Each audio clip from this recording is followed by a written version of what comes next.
Welcome to the Veterinary Marketing Podcast, where it's all about how to attract, engage, and retain clients to your veterinary practice using digital marketing. I'm so glad that you're here and listening to today's episode. Today we have a really great guest, and it is Rhys Giannarelli from Innovative Management Solutions. And in today's episode, we talk all about systems. And I love this because the more you can systematize every aspect of your business, including marketing, I think you're going to be very, very benefited. We have a bunch of really in detail, very cool tools that he talks about too. And he is somebody who is not just somebody who talks about this type of thing, but he's actually experienced it. He owns two very successful practices in Canada, and he is truly a pro. So he has so much insights. And the thing that I love about Reese is that he has the insights of working in the practice, growing it, but he's doing it in a way that's very unique in that he's building practices that are actually businesses and not just being self-employed, right? There's a big difference there. And so I always love talking to people like Reese who have so much in-clinic experience because he's an owner, he's doing it, he's in the trenches, and he really knows what he's talking about. He's also one of the only people that I know who can take a vacation and not be stressed out while he's gone, which is incredible. So if you are saying, you know what, I wish I could go on vacation and leave my vet practice, and I know that it would be running without me there, then this is going to be a great episode for you because Reese does that, and I'm jealous and always trying to learn from him. So I really hope that you enjoy this interview and let me know what you think, some feedback on it. Would love to hear from it. So without further ado, here is my interview with Reese. Well, thank you so much for joining me on the podcast, Reese. I really appreciate it. So for those who don't know you yet, can you give us a little bit of background of how you got into vet med and what you do right now? Sure. First of all, thank you very much for having me here on, Brandon. I really appreciate it and feel honored to do so. A little bit about me. I have two practices in Vancouver, Canada. My wife is the vet. I think that's how I fell into it. She needed a partner in managing her veterinary hospital, and I thought it would be easy. I come from a very vast background of hospitality of 27 years. Had my own cafes. I thought it would be easy. And let me tell you, I was wrong. I was wrong for the first 2 years, and I had to find out very quickly how to swim. But there were a lot of resources out there that helped me. I was able to fine-tune our own metrics as well as the KPIs of the industry and found what worked for us. Very cool. One of the things that I think is really interesting is that you go on vacation and you have a fun time on vacation. I think that's actually really unique for any business owner because you're amazing at building out systems and building a business, not just a job for yourself. And so that's right. You said the key word: building a business, not a job. And a lot of I preach the become a business owner, don't be a business operator motto. Well, the thing I think that I talk to so many practices, and I would say, I'm trying to think about the percentages. I would say it's like 97% of the people that I talk to that are practice owners are self-employed, in that they are the employee that if they walk away, everything stops and comes to a halt. And it's the bottleneck for every single piece, including marketing. Marketing is not a system at all. It's something that they have to do or else it doesn't get done. And so when you're thinking about how do we take this person who's a self-employed person to becoming a business owner, which is I think probably what they thought it would be like, what is the first step that people need to think about? Especially, we talk about marketing here, but I think you could apply the same systems for marketing to all of the other aspects of the business. So what is the first thing that we need to think about and focus on when we're trying to say, okay, we don't want to be the bottleneck that's going to hold up everything here? The first thing that I always say is, what is it that you want to achieve? What is your 5-year goal? Where do you want to go?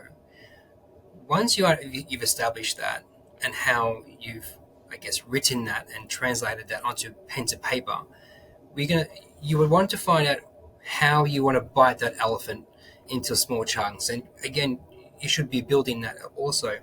But the most important thing is to be able to build a system so other people can do the things that you would normally do on a day-to-day. So for instance, I'll use you as an example. If you hired me as your assistant, You want me to do things that you don't want to do anymore. That's how I would assume that role would be taken. But Mm-hmm. would you expect me to do the same thing as what you would do and how you would do it just by walking in? The answer is no. Your expectation is going to be very different to what you would hold yourself. So you can't have an expectation of me to do the exactly same thing that you do to your standard. So how are you going to teach me? You're going to put in a SOP or a standard operating procedures on how to do this step by step to a standard of your liking. It's the same thing that what we do here. Everything that we do, I mean, we're probably now 70% systemized. We will never be 100%, and that's just the way life is, and that's okay. Mm-hmm. But what I can do is be confident that if I need to replace a CSR tomorrow, I can have someone walk in and know how to input a new client just by following an SOP. And that can be accessible. And here's the next part, that should be accessible within 10 seconds. And that's I love. how we map what systems can be. So after you've done that, I mean, I know I've got on a bit of a tangent or a rant, but after I've done that, then I delegate all my work out. And I work on a model to delegate myself out of a job, basically. That's, I think, the goal of everybody, right? Like that's what we ultimately want.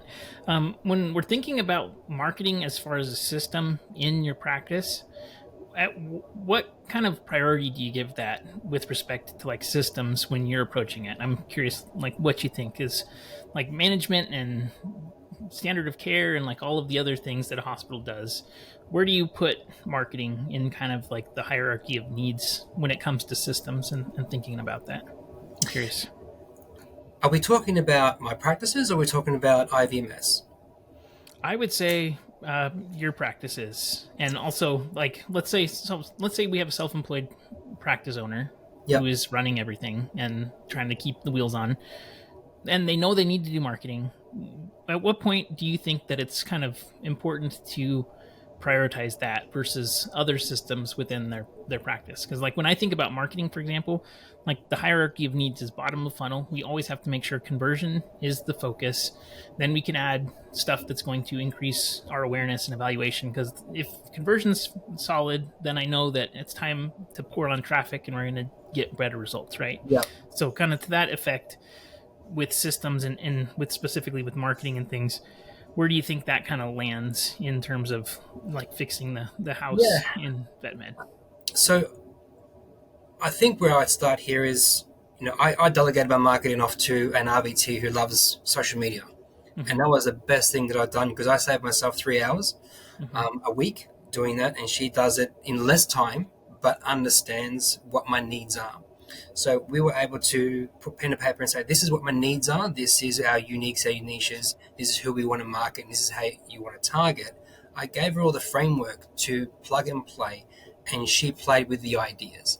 Didn't matter what it came out, it's what I needed, the purpose of what I wanted. But she's the creative one in saying, I want to do these funny videos and I want to do these cute pictures. You know what? I don't have to pound the pavement anymore, but they did it. And how important this is, it becomes a genuine, authentic, and unique marketing campaign that I didn't have. I have more of of a corporate mindset, and I didn't want to translate that through our marketing. But my team, they don't have that mindset, and that was the best thing that I could have done to outsource that to my team.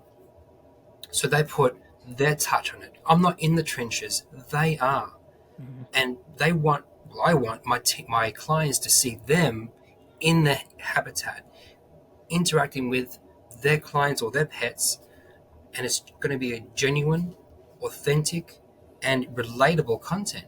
So when you say how important that is, it's very important. It's our message. It's who we are, but it's how we translate that to the world.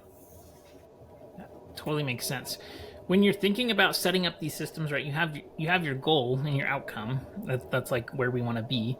But how many KPIs do you think you need to have between like the goal and how we achieve success? Because I think a lot of people are probably overwhelmed by specifically like I mean, within marketing, you have things as granular as like what our click-through rate is, all the way up to how many new clients we have, which is kind of the Yeah. broadest measure of success. So when you're thinking about building systems, how do you go about determining kind of how many KPIs you're going to focus on, and how granular do you think you need to get when it comes to practice owners in particular? Okay. So I have 3 tiers. I have a scoreboard. Hmm. So the scoreboard is something that my team sees. We have 5 things that my team look at monthly. That's their scoreboard. That is something that they go, how are we doing this month? That's their scoreboard. I have the data, the coach's scoreboard, where I look at, if we want to look at football in America, how many touches, how many yards gained, or how many touchdowns or things like that. I don't know American football very well, but I don't either. I'm sorry. right, okay. So, but if you were a coach of any sport, you have all these back data, the background data that you have, like a database of slew of information that you work through. It tells you a story. Hmm. So how in depth do you want to get? I think that I have maybe, I don't know, another 15 on top of that are core metrics that I would say. You can go granular even further, but that I feel like that's a bit overkill for the normal practice owner. Sure. The other tier is something that we call a scorecard, and we use this scorecard to ensure that I can track something weekly.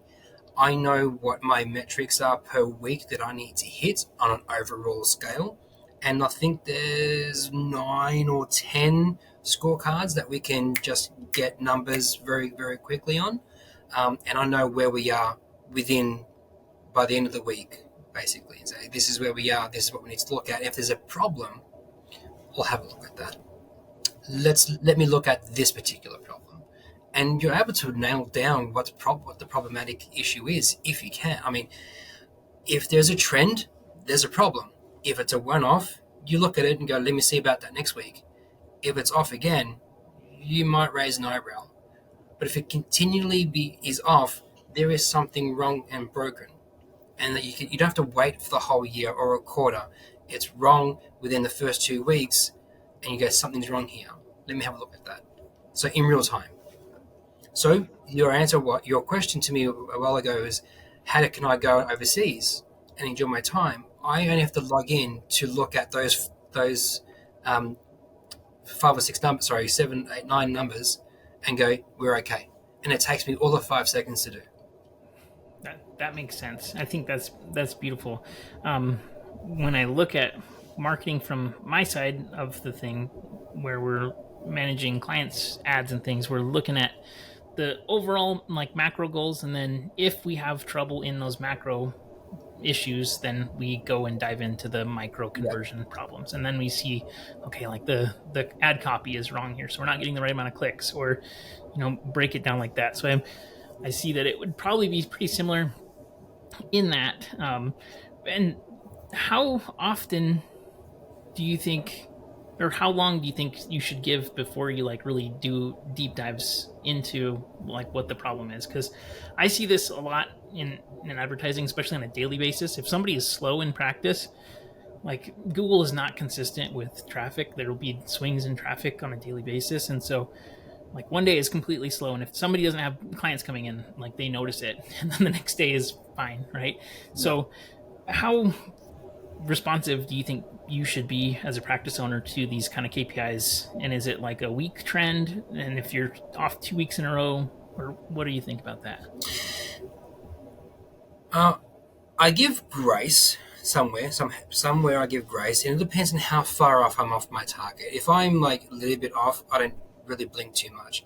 But if I'm way off and I'm severely off, I know how that bottom line is going to be affected. So I go, do I need to worry about this? What are the other numbers? What do the other numbers tell me? Because usually they're all entwined, they're all connected somewhere, somehow. And if this number's off, then I know that number over there might be off. But if that number's not, then I have to think to myself, have we missed collecting on an AR? Do we have an AI outstanding? Is that why my total is down? Mm-hmm. Or did we have a statutory holiday? Is that why my number's down? In, if you were to look at take Christmas and New Year's, there's two set holidays within 2 weeks. I'm going to be down two days.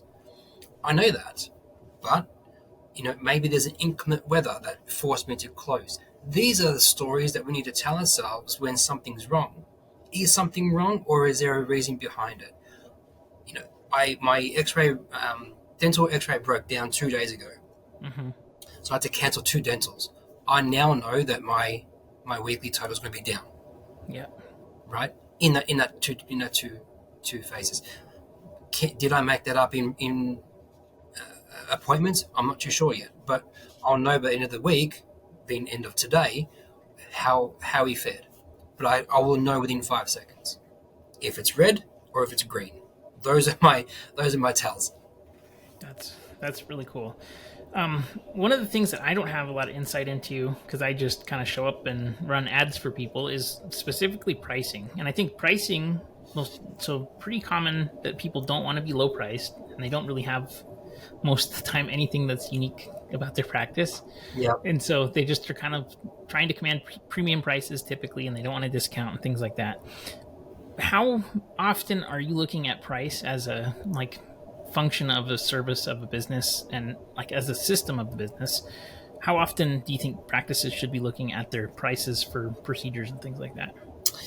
See, this is a grenade. This is a grenade question, and I say this because you can look at it quarterly, you can look at it semi-annually, or you can look at this annually.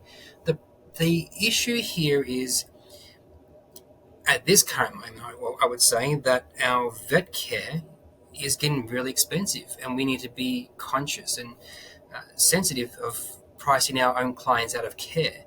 Mm-hmm. It's getting to a point where we probably cannot go up any much more, because we're going to price people out of care. But if we don't, we're going to get squeezed the other way through, our labs and the inflation of just general things just being more expensive.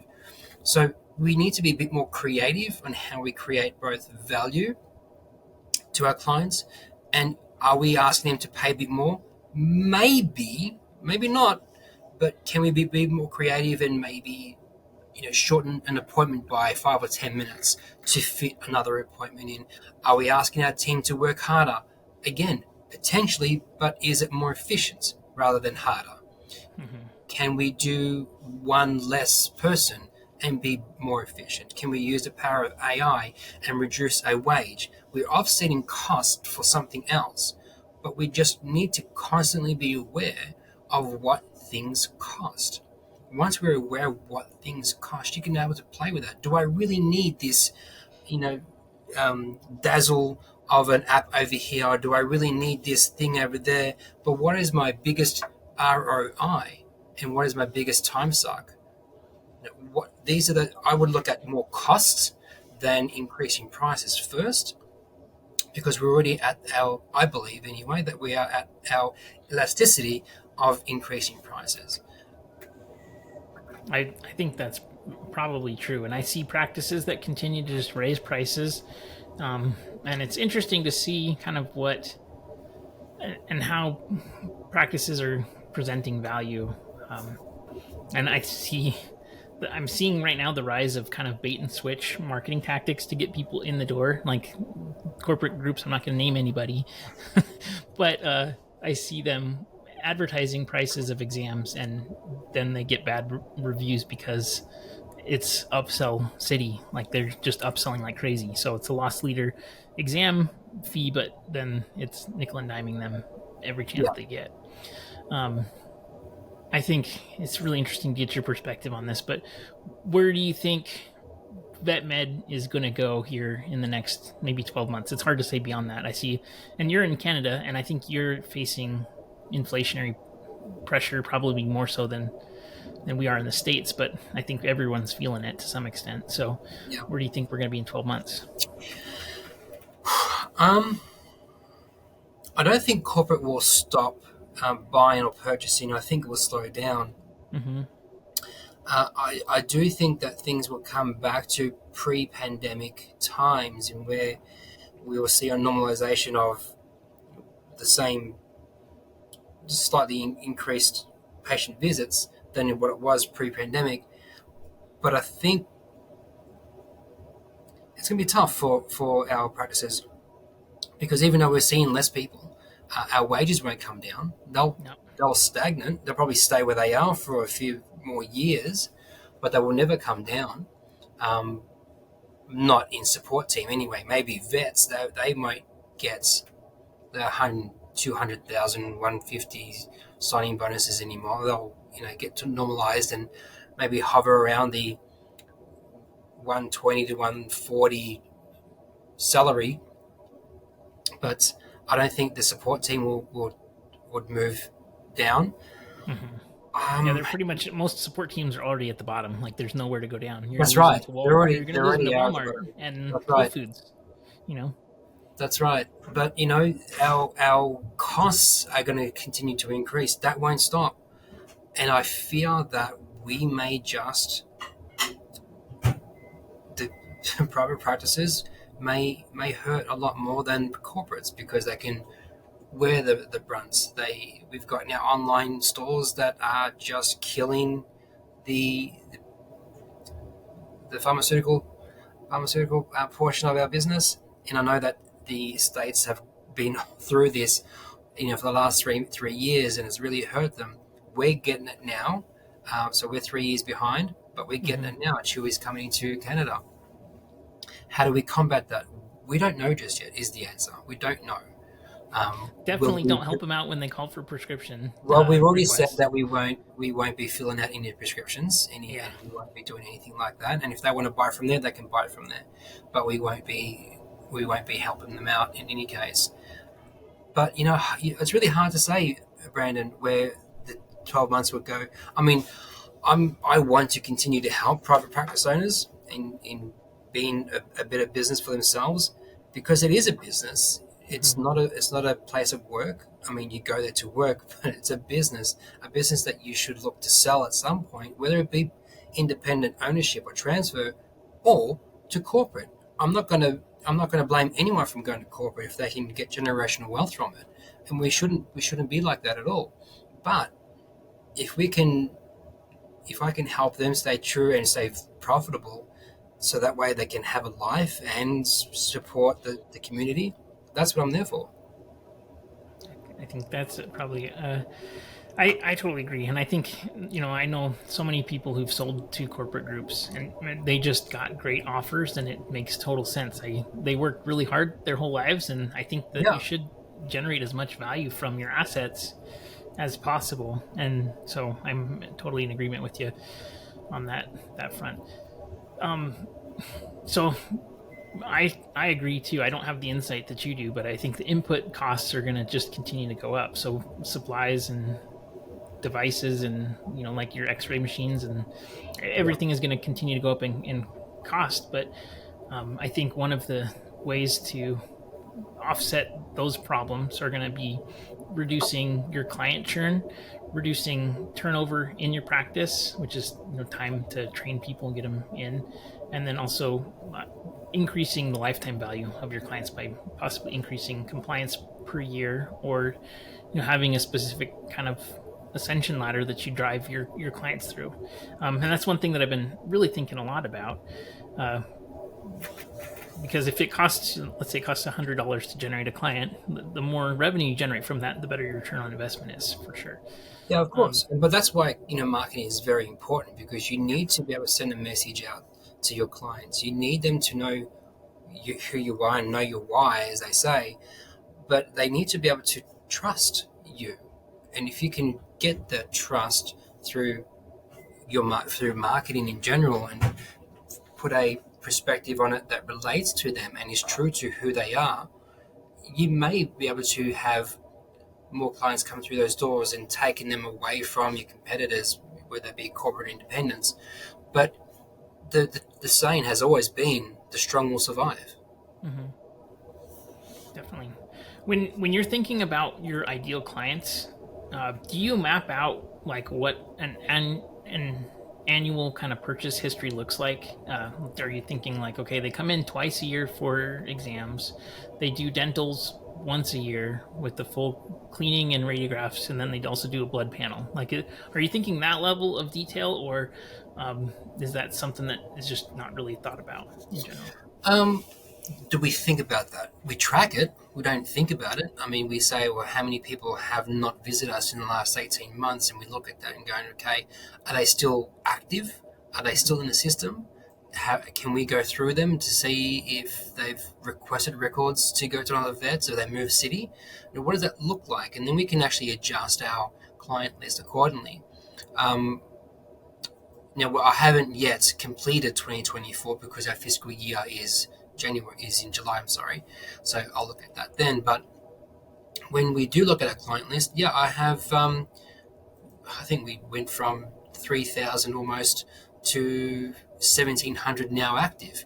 We had to go through that because after the puppy boom, everyone went back to their normal lives and either surrendered the pets or moved city or went to the original vet that couldn't get seen for a year. Mm-hmm. That was the life. So did we lose half a client list? Yeah, almost. But this is our active clients that people still see us. So do we market? We market to them. But when we say what does it look like when they come through? We do anticipate to see them twice. We have a membership that you can have an annual membership, and it's unlimited exams. But we had to map 1,700 clients, how many times they walk through those doors. And we said, okay, if 500 clients bought this, how much would it cost us? We would Mm-hmm. still be in front because the average person came in, 2.7 times a year. Yep.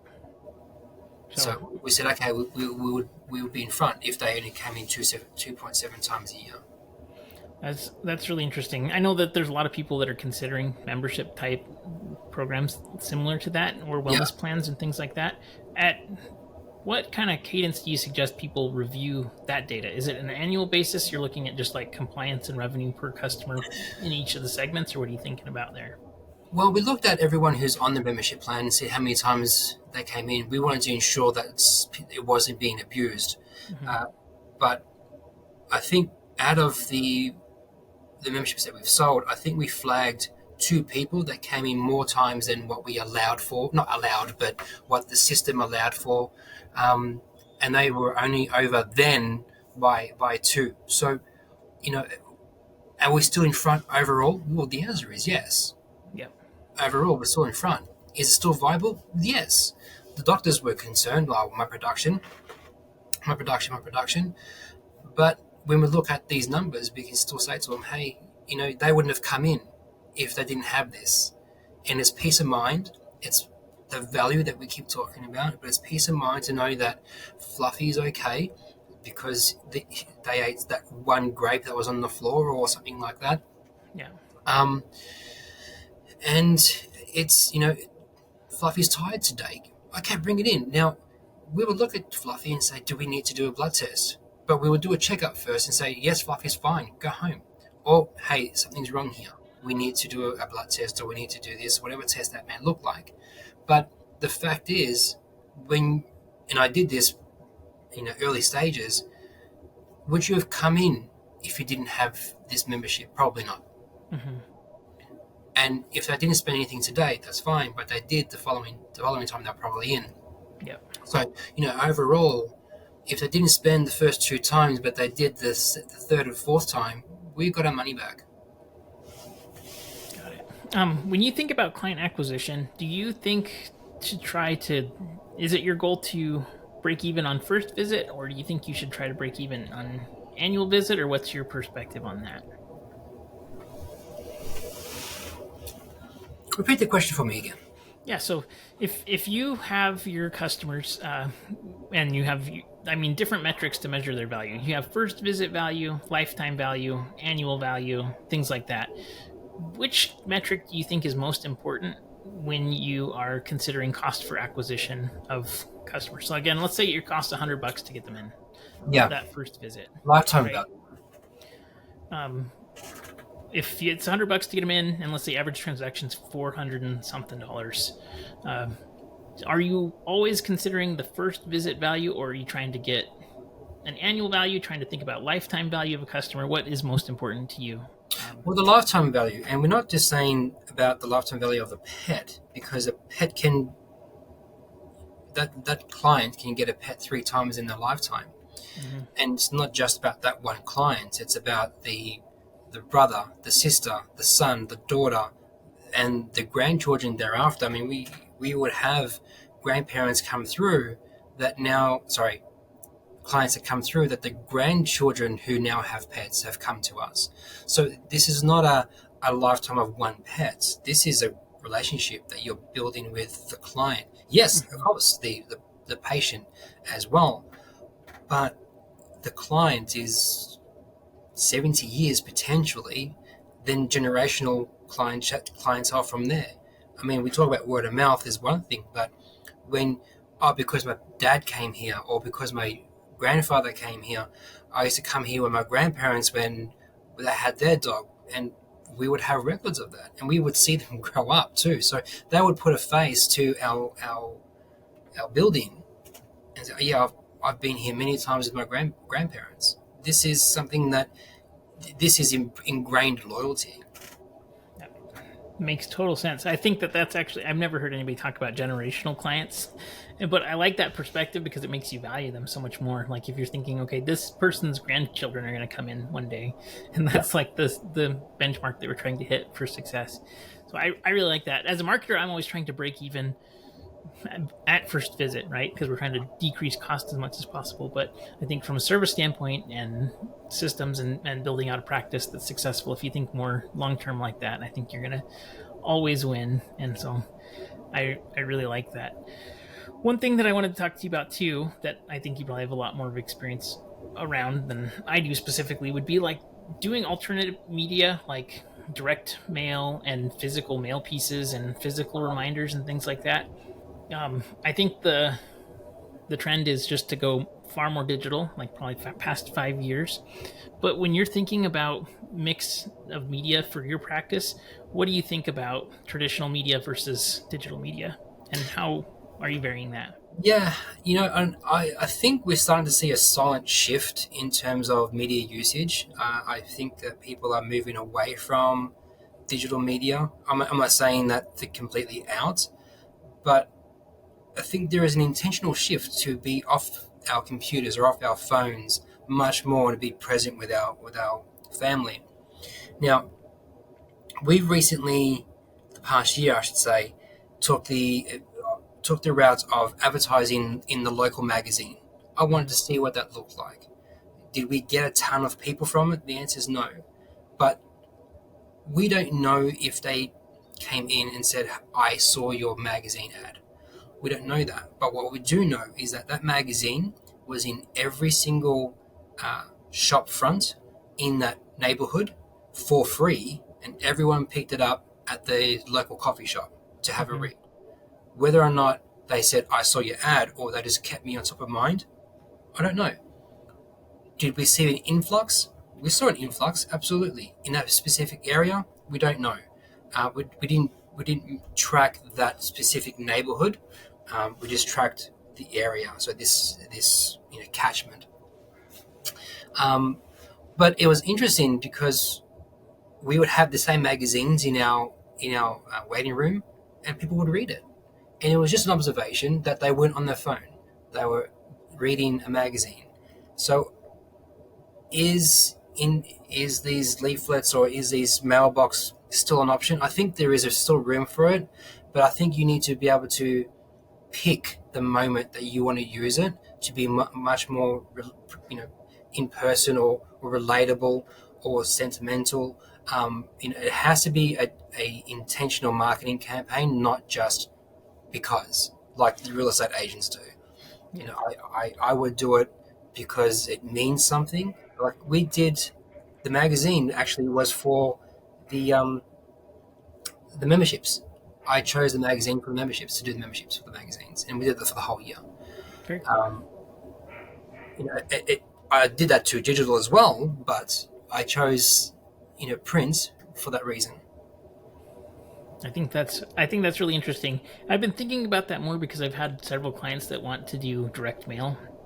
And so they'll ask me, should we send out direct mail? We're going to do like 7,000 homes in our area.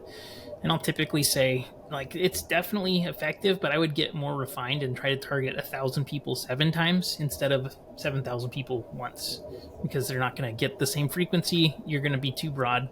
And so get much more detailed. And in the States, they have this thing called Every Door Direct, which is a really cool mail system. You can choose the routes that you drop off at. But I agree. I think there is an open space in physical media, just because everybody.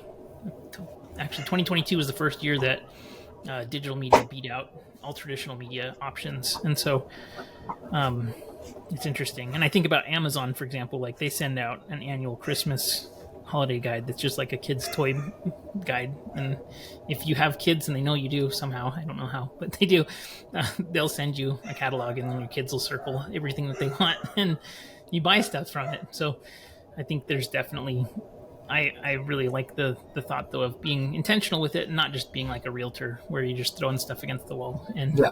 they're the worst. Don't copy realtors. For sure. I used to be a realtor. They're not. Oh, really? I was a real estate broker too, and terrible at marketing in general. So don't copy realtors. That's a rule to live by for sure. But yeah, I think that's really, really interesting. When it comes to making sure that your systems are kind of just running and things without you having to have input in them, what is your thought about having services in-house versus hiring out, and how do you go about deciding how to do that? Which services are you talking about? For marketing services in particular. Okay. Yeah. Or do you I think have that's criteria for that, or is it kind of dependent on, like, if you see something that comes up? I feel like I'm going to give you a bit of a wishy-washy answer here. For our standard Facebook, Instagram, TikTok posts, I gave it to the generation that lives on it. Mm-hmm. For our Google ads kind of SEO, I give it to someone who knows more about it than I do. And I think self-awareness is a big thing. You need to be self-aware that if you do have a skill or lack of, you need to be aware of that and give it to the people that are stronger in that department than you. The way I look at anything, the way I delegate anything, and I think this is a tidbit that you can use, is I have like a 4-quadrant thing, and I have things that I love to do, things that I'm okay at doing, things I don't like to do but I have to do, and things I absolutely hate doing but I do. I look at that and then I say, how much do I get paid per hour? And I say, how much time do I allocate per each item? And I put a time for it. And then I say, okay, for my hourly wage, I times it by the hours spent on this thing per week. And then I times it by the year. And if I've spent more than it costs somebody else to do, well, that time that I've spent on it, I should, in theory, generate at least 4 to 5 times worth of that hourly wage. Mm-hmm. We want to make sure that opportunity costs is always factored into everything. So if my cost is the same or higher than what it costs somebody else to do that knows more about it than I do, well, in theory, they should have a higher opportunity cost than I, who knows nothing but just doesn't want to pay for it. So I'll reallocate that time to something else that I can absolutely affect. Totally. Does that make sense? Absolutely, yeah. I think too, looking at it that way is going to help you to grow. I think, and I've been noticing this specifically in my business, that like when I hit specific levels of income, if I want to try to grow revenue and things, it's usually not because of lack of opportunity, but rather lack of systems. And so I'll hit a point where like I just don't have the support, and so if I get past that, it'll break, and then I'll fall back down to kind of the thermostat level that allows me to have that happen. And so I think I think so having people like you who have gone before it's really, really valuable because you're talking out of experience and you're actively doing it. Um, and so, for people who are interested in building out systems and helping to turn their practice into a business, what kind of things do you help with, and how can you help people Oh build a yeah. business? Let me just see if I can sum this up in about 2 minutes. If you do not have a vision or a 5-year goal on paper, that's your first step. Hmm. Then you'll need to work yourself backwards into make it, you know, very small, bite-sized goals that is going to compound to get you that 5-year goal. So just be in mind that however you plan your goals, they are going to amount to your 5-year goal. But you have to be realistic as well. It's okay to aim for the sky, but your goals need to be attainable and realistic as well, because otherwise you don't want to set yourself up for failure from the get-go. Once you've got that, align your team to your vision. They need to be on the same book. They need to know why you're doing what you're doing. This generation that you have in your practices right now, they need to know why. They have information at their fingertips. They will not do anything without understanding why. Then, as much as I hate to say this, but you need to give them a reason to work for you, not just a paycheck, because they can get a paycheck anyway. They want to know your why. They want to be involved. They want to know that their opinion is included, or at least heard. That's the most important part: is that they need to be heard. You can say no, but at least they know that they're being heard. Uh, Align your team with your vision. If you have core values, fantastic. Ask yourself, when were they made? Were they made with the people that still exist there today? Were they made with people who have already left 5 years ago and you just forgot about them? But if you do have them and they were made with the people that you have them, ask yourself, go to any team member that weren't involved in making it and ask them, can you name their core values? If they can't, your core values don't really exist. Hmm. If you do not have core values, make them. Make them with your team. Uh, Actually, funny fact, most of the clinics that I go into and help, their core values is more of a mission statement, not a core value. Sure. So we have to, realign that to the team as well. Yeah. Uh, that's your team. Once you understand all of that and you've got that in place, then you should find out how you're going to measure core values to your team, because that is going to give you a standard. You have a standard for medicine. You should have one for your team as well to hold everybody accountable for it. Yeah. Fast forward, after all that's done, you want to systemize your practice. You've got the people on the right seat in the right bus, singing the same song, going to aligning with your vision. Now systemize everyone's position so that way they can get you there faster. Totally makes sense. I think that's super clear, and I also think that that is tremendously important from a marketing standpoint, so that you can communicate your brand quickly and easily with everybody. I would bet that in most businesses, that if you asked what your mission statement or vision um, for the business was, you probably would just get a million different answers from everybody. So um, you have to know, I think, especially with marketing now, with how niche it is, you have to know not only who you're for, but also what you're against. And so, because if you try to be toilet paper and as broad as that, product everybody can use, it's just not going to be effective. And especially with how niche marketing is these days, you have to appeal to certain niche demographics so Yeah, that you can. It's like reverse of what you think. You'd want to go for, typically thinking, I want to go for as broad of an audience as possible, but you're just white noise at that point and nobody yeah. cares, and so you just don't even stand out. So I really like that. Well, can you tell me about, and I've seen some of the things that you have on your site as far as tools and really cool tools that you've developed on there. Can you tell me a little bit about those? Because I think that'd be tremendously valuable for everybody. Yeah, I spent years developing these tools, not for public use, but for my own use. And the more I started doing my own thing, the more people ask for certain resources, and like, I have a tool for that. I have a tool for that, and it became this. I don't know, this wonderful calculation that I can do, that anyone can do, really within minutes of, how do you know what you can afford, and when Mm-hmm. you interview or hire a doctor, Most people say, well, what are you paying? Well, what are you paying? Maybe I should offer that. The actual answer is, what can your practice really afford? Because everyone's different. You can be low cost, you can be high touch, you could see less or see more. They are very different models, from salary to base plus to pro sal. These are all very different ways of paying our doctors. But how do you know what you can actually afford? What is your budget? Well, I have a tool for that. So if you go to my website, am I allowed to type in my website? Yeah, absolutely. Yeah, Yeah. So what's my 100%. website?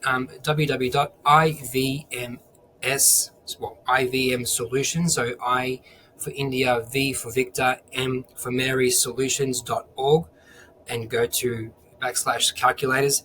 You'll see that there's a number of tools. One being, as I just said, what is your DVM budget? I have another one for finding out what the true cost of an employee is. Not everyone understands what goes into the cost of employees, so it's very important to understand that. I have a incentive bonus program. So if you want to incentivize your team to reach certain goals, they can get a pool of money at the end of the quarter or year or 6 month, however you want to do it. And it's all based on hours worked, tenure with the company, and goals reached. It's very objective. It's not nothing about how much I like you or dislike you anymore. There is another one for retention bonus, how long you've been with the company. If you want to award loyalty for 5, 7, 10 years, again, it's very objective.